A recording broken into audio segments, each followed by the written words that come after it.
Get ready to rumble. Shilling Show Unleashed on the Seven Thunders Media Network.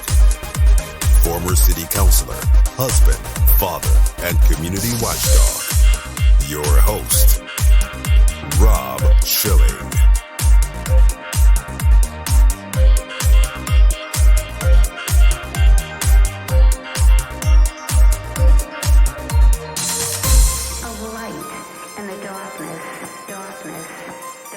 Welcome to the Shilling Show Unleashed podcast. Remember, your direct support makes our show possible, and you can directly support this podcast by visiting shillingshow.com and then clicking on the Patreon banner at the top of the page to make a monthly contribution. We appreciate your support. A story about critical race theory in Albemarle County was recently picked up by the national news media, and very specifically by Breitbart News, who's been watching our coverage and amplifying it over the past several weeks. Over the past several months, I have been contacted by distraught teachers who have been telling me what's coming in Albemarle County schools. The sorts of things that were being conjured up in the dark are now being released to the public. I've been contacted over the past several weeks by many parents who are completely distraught over what's being taught under the guise of critical race theory, or what they're calling courageous conversations, which is nothing more than a slick rebranding of the Marxism that's being peddled across the country. The reports we've received are that students are fighting in classrooms verbally. There are divisions and disruption that we've never seen before, and many of these kids just don't know how to handle the information that's being presented to them as it is being presented. It certainly seems intentional that these students are being divided instead of united in their daily schooling. So critical race theory came to Albemarle County courtesy of Superintendent Matt Haas, who at some point in his life seemed to be a rather reasonable person, now has taken a hard left turn and is promoting these theories inside of the Albemarle County schools as policy with absolutely no counterbalance. None is allowed. And it's gleefully been embraced and pushed by many Albemarle County public school teachers who have been raised on information like this, who have been taught it in the education schools, and now are very happy to turn these hapless students into young social justice warriors who will most certainly change the world and ultimately destroy America. Critical race theory has been analyzed, and it is anti-police, it is anti-white, it is anti-America, it is anti-Western civilization, it is anti-capitalism, and most importantly, it's anti-God, because they don't just stop at talking about race, shaming some races and some people because of their skin color, while apparently lauding others, but they have also included a component on sexuality and gender, which flies in the face of Christianity and Judaism and God's teachings on those subjects. Interestingly, a principal at Henley Middle School, in a recent private Zoom conference which we obtained with parents at Henley who were concerned, promised parents when asked that they could opt out of critical race theory in Albemarle County schools, although she says, "We really wish you wouldn't. We want all voices at the table." It's interesting that just a few months later, a teacher who was a voice at the table against this, or who had serious concerns, was fired from his position. And of course, the reason they want all the kids' voices at the table is because they will be overwhelmed in their resistance and ultimately subsumed by all of this. Principal Costa at Henley Middle School during this video conference was immediately contradicted after she said that parents could opt out. An underling teacher there at Henley said that the critical race theory lessons are woven throughout the curriculum and across all Albemarle County schools, and therefore children would not be able to escape these concepts. The state of things in government schools, and particularly in Albemarle County government schools, is bad and getting worse. We have been covering stories like this over the past decade. There is an intense escalation in the number of cases and the severity of the offense against children. The actors and their intentions, while they used to operate in the dark, have now been exposed. It is plain and obvious what they're trying to do. And very interestingly, there is no shame. In years past, when these sorts of things would come out, there would be apologies and even some shame expressed by the players. Today, these people are lauded, they're put on a pedestal, and they're encouraged to do more of the same. For such a time as this, parents and teachers are rising up and pushing back. This is a bridge too far. The question for all of us is, are we going to jump off? Are we going to turn back and find another and a better way? It's there. Let's take it. The Schilling Show Unleashed podcast continues in a moment. Online at shillingshow.com. BorderHawk.news is a one-stop shop with the latest news about immigration nationalism and globalism. The BorderHawk staff daily curates immigration news stories and, in the fashion of the Drudge Report, updates the site with cutting-edge content and original first-class commentary. BorderHawk.news highlights national and international media reports, tweets, and nuggets buried in local news blurbs, polls, video clips, and policy research. BorderHawk is pro-legal immigration, pro-rule of law, but against an unsecure border, as countless Americans have suffered violence at the hands of criminal illegal aliens. And an increasing number of Americans are concerned about how mass migration affects their daily life. BorderHawk.news will remain on the forefront of the immigration issue with a buffet of info to read, evaluate, and share. Bookmark BorderHawk.news. Add them on social media at BorderHawkNews on Twitter.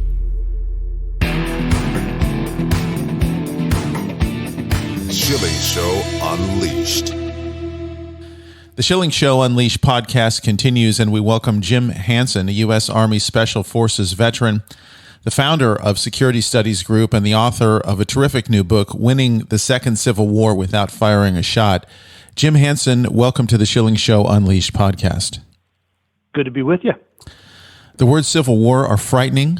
People haven't wanted to talk about this for a long time, but what is the evidence that we're in or approaching a new civil war? I think, and to be honest, I didn't want to use the term, but I didn't think there was a way to convey the seriousness of this threat without making that, fairly provocative statement. As we watched last year, almost a year-long, violence and burning and looting and destruction, starting with the George Floyd riots and just progressing throughout the year. We had $2 billion of damage done to this country. Dozens of people were killed. Thousands were injured. And, that was basically the left's piece of insurrection. And then on January 6th, we had an attack at the Capitol. I'm not sure it qualifies as an insurrection in the planning, but it was certainly an attack on, a constitutional function. And I think when those two things are combined, you have to at least be a little bit worried that it could escalate. You spend some time, and I think it's very important, Jim, in defining and understanding the combatants and who they are. So if we had to put a thumbnail together of each side, what are they fighting for? I think you have Black Lives Matter would be the largest influence on the left. And they are, in my opinion, the shock troops for what the left calls wokeness, which is their rebranding of socialism. It's really a Marxist, Maoist, state power ideology that doesn't like the decisions people make for themselves and is using, in this case, the claim of systemic racism for Black Lives Matter to push that agenda. They have a lot of other factors in that agenda, but that's their main thing. Antifa is almost pure anarchism. They just want to tear down the existing structure, and they don't really have a plan to replace it with anything. And then I think on the right, you have a lot of folks who are now concerned that our constitutional structure is being attacked. It's being demolished, and, free speech is going away, even if it's being done by private entities. And I think that is more of a kind of a conserving the principles that founded the Republic, and, the potential for that to escalate beyond just protest. Jim, you're very fair in the book in looking at all of this, but is there moral equivalency between the right and the left in these instances? I don't think so. To be honest, now to be 100% fair, I am a man of the right. I guess I would call myself a conservative or libertarianish conservative more than that. I don't think libertarianism is a governing philosophy.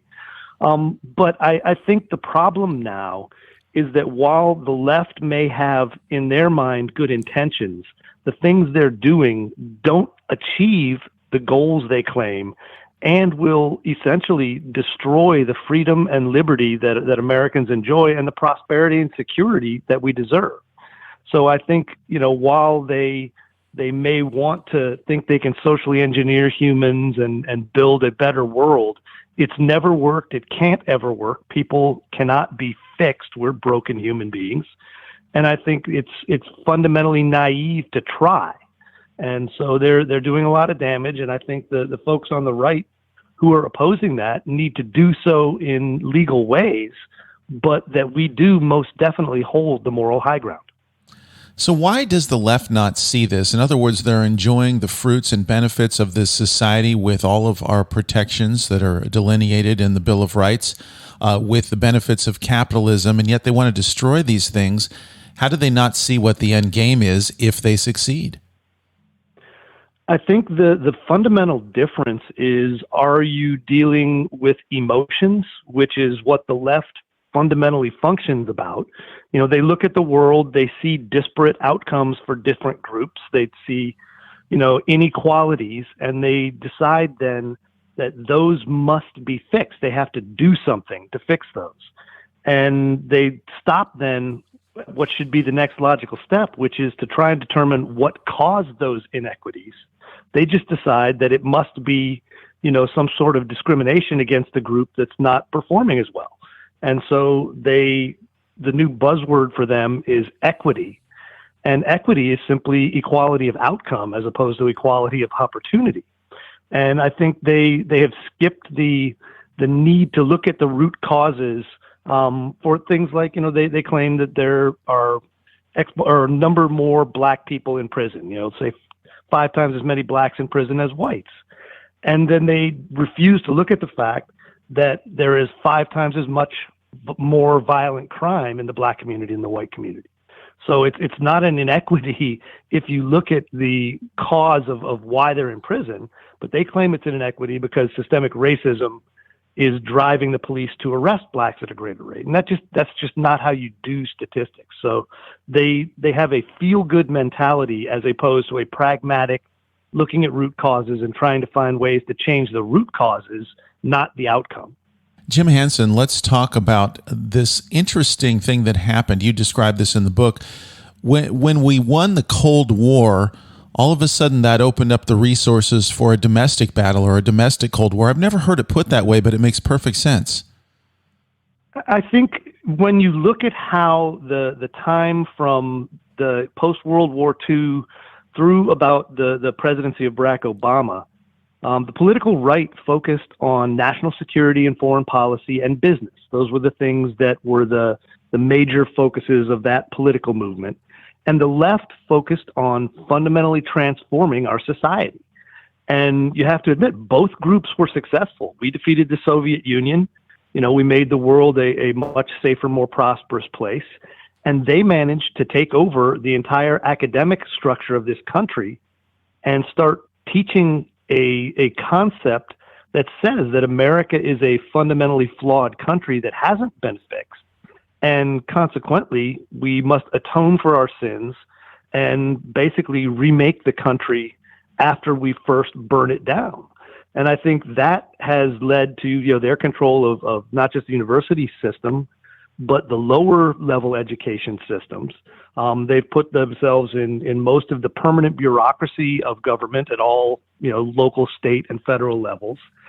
And they also control most of the culture, which is, as Andrew Breitbart so rightly said, politics is downstream from culture. So while those two things were happening, they very strongly gained control of the direction the domestic policies and actions of our country were going. And now that we've learned that that's happening and seen the danger, I think it's time for those of us on the right to focus as strongly on that and start getting involved in those areas where we historically have not. I think it would be very instructive to spend at least a minute or so, Jim, on how that happened. In other words, what was the failure of the right that allowed all of these things to be taken over and turned against us? I would say inattention as much as a failure. Like I said, we were busy. It's not like we were, just laying on the sidelines doing nothing. We were fighting global communism. We were working against the jihadist threat around the world. And I think we looked at the structures of our founding and the constitutional principles and thought those would be sufficient against essentially an internal communist threat. And we were wrong. So I guess if there's a failure, it was we believed that the left could not be successful infiltrating a socialist communism hybrid into the United States. And the problem is they were successful. They still face some strong constitutional hurdles. And that's why I think the subtitle of the book, it's Winning the Second Civil War Without Firing a Shot, because I think we still have those constitutional strengths in our favor. You know, we still have the First Amendment, the Second Amendment, and a lot of the ability at the Supreme Court level to stop some of the craziness from the left, which requires ignoring those principles. But we have to get active, and that has to start at the local level, you know, by stopping them from teaching our kids the craziness that all white people are racist and, you know, that America is a white supremacist nation, and then move that up the food chain through the state and local government, also up into, you know, the federal government. I think that's going, and the culture, you know, and the education system. All of those things need to be worked on. And I think if we focus on them, we will prevail, but it requires all of us to get involved. There's no safe place on the sidelines anymore. There's a very interesting divide that happened in America around the election of Barack Obama as president. And you spend a lot of time in the book talking about this. But Obama, who had great promise to unite the country, instead chose to divide it in a very obvious way, or many obvious ways. And that was such a tremendous letdown for me. You know, I did have hope. I didn't vote for Obama. I disagree with almost every policy he's ever had or implemented. Mm-hmm. And I think he's a giant poser. But I was hopeful that at least then we could look and say, okay, we have a black president. Can we not at least look at that and say, what a tremendous progress? Because all the states in Europe that they love to hold up as examples of progress, they don't. They've never had a black president, and they're not like to, you know, prime minister. They're not likely to. But instead, what Obama did was he empowered the activists who now went crazy. Black Lives Matter was formed during his presidency. You know, he said things like, if I had a son, he'd look like Trayvon Martin. You know, the police acted stupidly when they arrested black professor Henry Gates.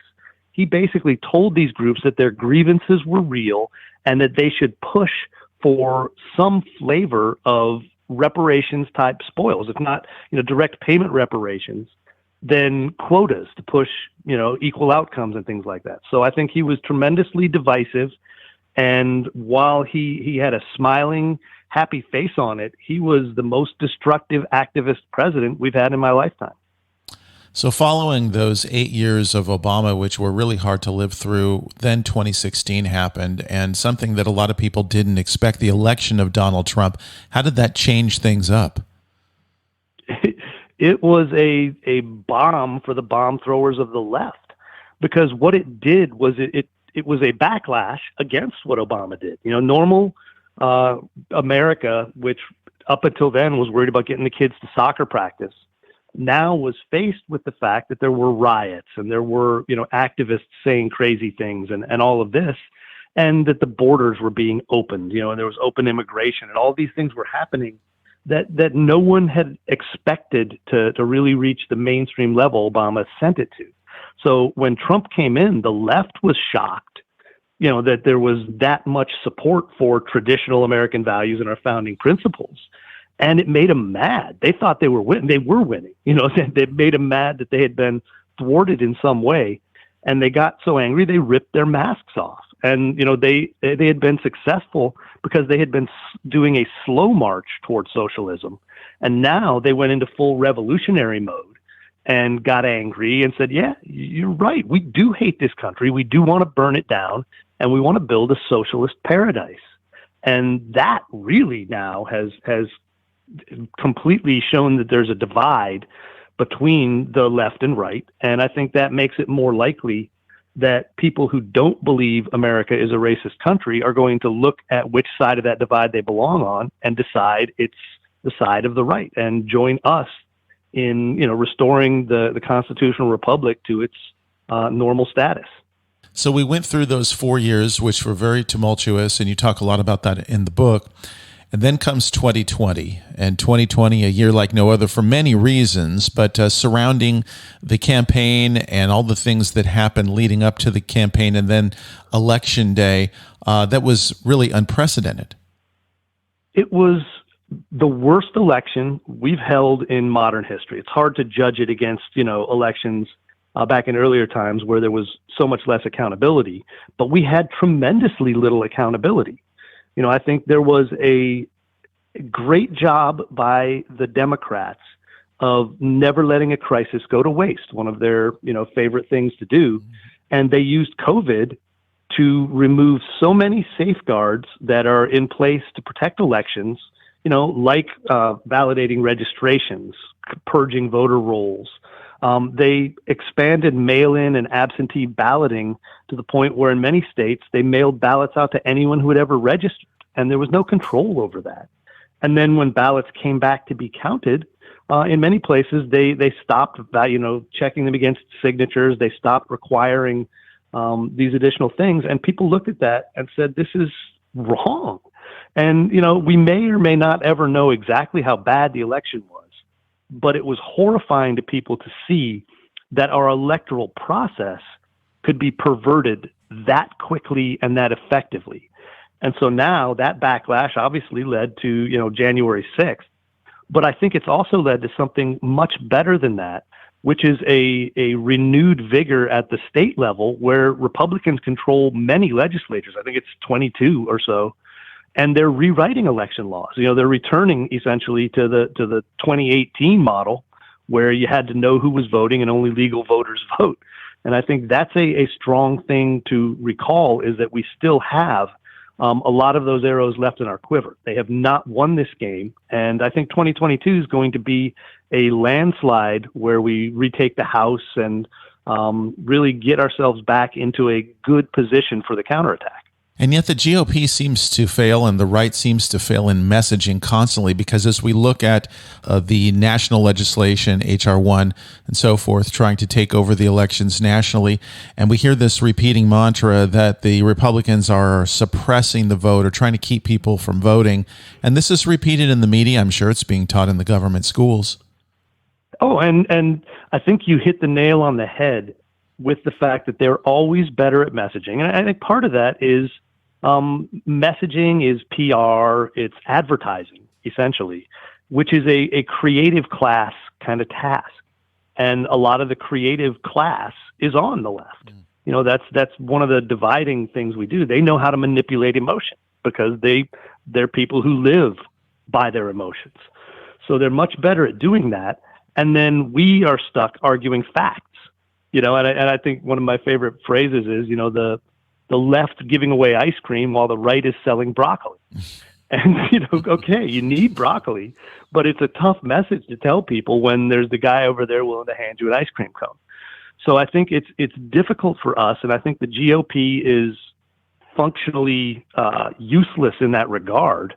And so I think there is an insurgent movement in both media and in kind of, whether it's the Trump movement, it's the people who came to the political movement because of Trump and who now are following on. A perfect example being Ron DeSantis. He's doing things in Florida that I think are perfectly emblematic of how we on the right need to point out that the government failed us during COVID, and the leftist government, the state power government, failed us. And his model of letting the people live their lives and offering help when needed was successful. And I think more of that is going to resonate with people as they make that fundamental choice. Who do I want telling me how to live my life? The government or me and my family? And I think that is a message from our side that's positive and can resonate. And I think this is the rise of brave governors. I think for so long we've been disappointed by people who postured and then got elected and turned into wimps or creatures of the government. But Ron DeSantis is really standing up and I think setting a great example for other governors who previously didn't have a spine. And God bless him for it. Yes. And I think you're right. Many of them get co-opted, and he seems to have done exactly the opposite. he seems to have accepted the fact that his victories show that he should be bold and do more. And I think that if anybody, listening to this, and if anyone in the, course of those of us who want to retake control of the country can learn one lesson, it's be bold. Because they kind of, that's part of what cancel culture from the left and the woke mob tries to stop. They say, if you disagree with us, you're not just a political opponent. You're not someone we can agree to disagree with. You're fundamentally evil. You're hurting the planet. You're hurting people, and we must destroy you. And that's hard when you can lose your job, when you can lose your standing in the community. But the more of us that stand up and say, no, that's not true. Those things are false. I know my heart. I'm not a racist. I am not any of the things you're calling me. And then when everyone they know and their friends and family and neighbors stand up and link arms with them, then we've got that kind of Viking shield wall, and they can't assail one of us because all of us are standing together, and that allows us to advance our cause. And I think that's the lesson to take from DeSantis is get involved, get bolder, and recruit more people to the cause. There's a very interesting conversation, Jim Hanson, which is taking place, and you do refer to it in the book, but most recently brought up, I think, by Alan West, who said maybe it's time for a constitutional compact of like-minded states, not a secession, but rather these states agreeing that we're going to be constitutional states and govern ourselves in that manner. How likely do you think it is that the nation's going to have to follow that path, that people who want to live one way can be in those states and want to live another way can be in the other states, and let's see how they compete against each other in the market of ideas? I think it's happening, at some level. I think Michael Anton calls it the great sort. And it basically says that if you, thank God we have federalism as our system. If we were a pure democracy like the left wants, we wouldn't have the choice to move to Florida or to move to Texas or to move to Nashville, Tennessee is another place where a lot of people are going, because they don't want to live under incompetent, high tax, low security, poor quality of life, blue state Democrat government. So they've got that option now, and I think it's happening. I can't tell you how many of my friends have left blue states to go, they've left D.C., they've left New York, they've left California, and they're in Florida and Tennessee and Texas, and good. And I think the chance that it goes a step beyond that and we start to form, different types of alliances between states to oppose some of those things, I think is a great lever to use against, the people who want to do things that are causing that, who are doing, those aggregations of state power that are offensive. I don't know that it needs to go to the next step. I think we can still win in just the federal republic we have now, but the left should be concerned that is something to consider. That is something that could be the next step if they don't find a way to coexist with us. They used to be, tolerance was their big thing, and they are so intolerant now that they are driving us to band together with our like-minded friends, and that's going to be to their detriment. Jim Hanson, I'm glad that you brought up tolerance, because you do conclude in the book that going forward that the GOP and the right really needs to be the party or the place for true tolerance. Explain that for us. I think if you think of the left and wokeness and their political philosophy as a secular religion, then it makes more sense why they get so angry when people disagree, because you're not just disagreeing with them on a political policy, you're an apostate, you're a heretic, and what you're doing is evil. And so they can no longer bring themselves to coexist with those kind of people, with the people who are not going to stop driving cars and are going to kill the planet, or who are fostering the systemic racism that drives, everyone down, who live in their culture of whiteness, which is such a completely racist term they invented, and they do all these things that if you just flip them over and look at them, they are so bald-faced, intolerantly hater-based that I think you're back to the one way I always describe listening to the left. If they're accusing you of something, it's pure projection because it's what they feel inside.